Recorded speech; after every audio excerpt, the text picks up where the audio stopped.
মানুষ গরম থেকে বাঁচার জন্য একটু স্বস্তি চেয়েছিল, কিন্তু এই বৃষ্টি মানুষের এত ক্ষতি করে দিচ্ছে বলার মতো না।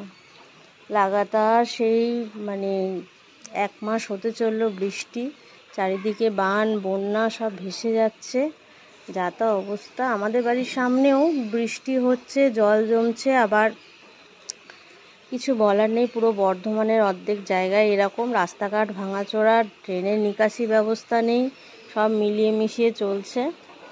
তো এইভাবেই চলতে হচ্ছে, কাজকর্ম অনেক আটকে যাচ্ছে, আর কিছু করার নেই। যেখানে যেখানে বান বন্যা হয়েছে সেখানকার মানুষের তো প্রচুর কষ্ট।